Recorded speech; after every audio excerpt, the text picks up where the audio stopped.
पश्चिम बंगाल विधानसभा चुनाव 2026 के परिणामों ने भारतीय राजनीति के इतिहास में एक ऐसा अध्याय लिख दिया है जिसे दशकों तक याद रखा जाएगा।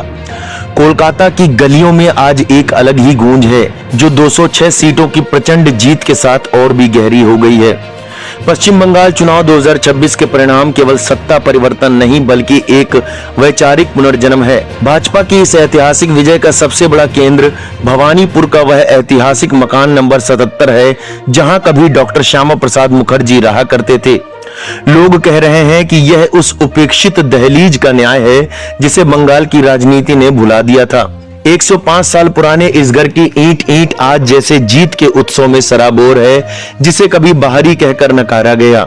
आज उसी घर की मिट्टी ने बंगाल के भविष्य का राज तिलक कर दिया है। यह जीत केवल सत्ता परिवर्तन नहीं बल्कि डॉक्टर मुखर्जी की उस वैचारिक विरासत का सम्मान है जिसने 1947 में पश्चिम बंगाल को अस्तित्व दिलाया था। आज जब बंगाल की मिट्टी पर जीत का गुलाल उड़ रहा है तो मकान नंबर 77 के आंगन की वह मिट्टी चंदन बनकर बंगाल के माथे पर विजय तिलक लगा रही है। यही नहीं, ममता बनर्जी की अजेय माने जाने वाली सल्तनत आज उसी राष्ट्रवाद की आंधी में ढह गई जिसका बीज इसी मकान नंबर 77 में बोया गया था। तो चलिए समझते हैं पूरी बात। कोलकाता के आशुतोष मुखर्जी रोड पर स्थित मकान नंबर 77 महज एक इमारत नहीं बल्कि भारतीय राजनीति का एक ऐसा अध्याय है जिसे बंगाल की सत्ताधारी पार्टियों ने हमेशा बंद रखने की कोशिश की। यह वही घर है जहां बैठकर डॉक्टर श्यामा प्रसाद मुखर्जी ने अखंड भारत और पश्चिम बंगाल को बचाने की रणनीति तैयार की थी।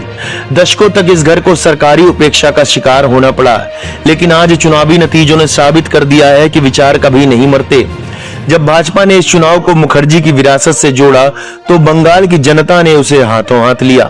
राजनीतिक गलियारों में यह चर्चा आम है कि क्या ममता बनर्जी को उसी विरासत का श्राप लगा है जिसे उन्होंने हमेशा बाहरी बताया। भवानीपुर में ममता बनर्जी का घर और डॉक्टर मुखर्जी का घर महज कुछ ही दूरी पर है, लेकिन वैचारिक खाई बहुत गहरी थी। ममता बनर्जी ने हमेशा मुखर्जी की विचारधारा को बंगाल की संस्कृति के विपरीत बताया, लेकिन आज उन्हीं की जमीन पर राष्ट्रवाद का ऐसा ज्वार उठा कि टीएमसी का सिंडिकेट राज ताश के पत्तों की तरह बिखर गया है। आज जब भवानीपुर के लोग मकान नंबर 77 के सामने से गुजर रहे हैं तो वहां एक अलग ही एहसास है। मीडिया में छपी रिपोर्ट के मुताबिक वहां रहने वाले पुराने बुजुर्गों का कहना है कि आज 105 साल बाद इस घर की आत्मा को शांति मिली होगी। जिस घर को बुलाने की साजिशें रची गई, आज वही बंगाल का नया पावर सेंटर बनकर उभरा है। घर की बूढ़ी दीवारों और पुरानी चौखट आज जैसे खुद कह रही है कि सत्य परेशान हो सकता है लेकिन पराजित नहीं। टीएमसी की हार का सबसे बड़ा कारण वह अहंकार माना जा रहा है जिसने बंगाल की जड़ों से जुड़े महापुरुषों को भुला दिया। भाजपा ने ग्राउंड लेवल पर मुखर्जी की विरासत का जो सवाल उठाया, उसने टीएमसी को महज 81 सीटों पर समेट दिया। सिंडिकेट राज की वसूली के खिलाफ इस राष्ट्रवाद ने वह प्रचंड बहुमत दिलाया है जो बंगाल के इतिहास में विरल है।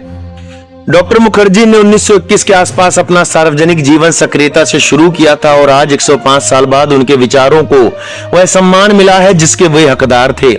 भाजपा द्वारा जीती गई 206 सीटें केवल अंक नहीं हैं बल्कि उन तमाम लोगों को करारा जवाब है जो डॉक्टर मुखर्जी को केवल किताबों तक सीमित रखना चाहते थे। आने वाले दिनों में मकान नंबर 77 केवल एक राजनीतिक स्थल नहीं बल्कि बंगाल की नई सरकार का प्रेरणा केंद्र होगा।